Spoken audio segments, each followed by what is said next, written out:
Good morning and welcome to today's Lenten Devotional. We are up to Wednesday into Holy Week, and this morning when I'm going to read the passage of Scripture for you in which Jesus is praying in the garden, and I'm not going to provide too much commentary this morning. I'm not even going to offer a prayer at the end of the reading, because what I want you to do is just to allow Jesus' prayer to be your prayer for today. But what I would love for you to reflect on is just how amazing it is that we're being invited with Jesus as he invited James and John and Peter to be in that holy space with him in the garden.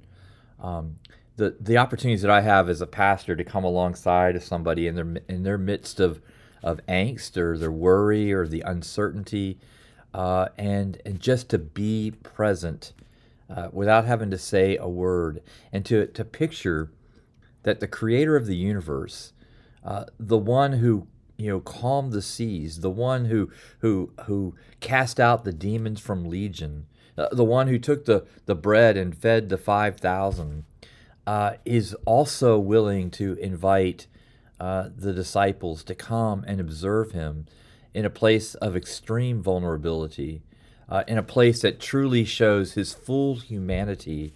And because of that, we also, in that moment in the garden, we get a glimpse at his divinity. His full divinity will be revealed on the cross and in the resurrection. But we get this glimpse of what it looks like to be fully human and to be fully committed or fully connected to being aligned with God's purpose and God's mission for you. And so as you hear this reading, the task for you today is, as you go throughout the day, is offer a prayer of thanksgiving that God invited you and continues to invite you to be in the garden with him, to see his full humanity and his full divinity. God invites you to also walk in that same spirit with others in the midst of their pain and in the midst of their sorrow.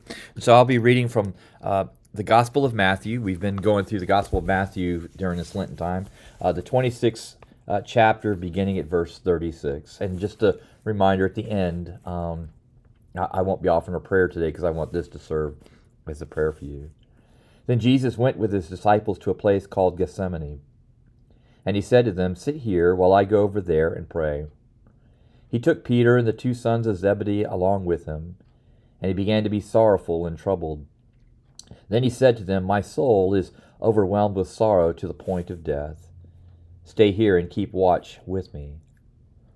Going a little farther, he fell with his face to the ground and prayed, "My Father, if it's possible, may this cup be taken from me, yet is not as I will, but as you will." Then he returned to his disciples and found them sleeping. "Couldn't you men keep watch with me for 1 hour? Watch and pray so that you will not fall into temptation. The spirit is willing, but the flesh is weak." He went away and a second time prayed, "My Father, if it's not possible for this cup to be taken away unless I drink it, may your will be done." When he came back, he again found them sleeping because their eyes were heavy. So he left them and went away once more and prayed the third time, saying the same thing. Then he returned to the disciples and said to them, "Are you still sleeping and resting? Look, the hour has come, and the Son of Man is delivered into the hands of sinners. Rise up, let us go. Here comes my betrayer." May you experience God's presence and God's power today as you sit with him in the garden. I'll look forward to seeing you tomorrow as we discuss Maundy, Thursday.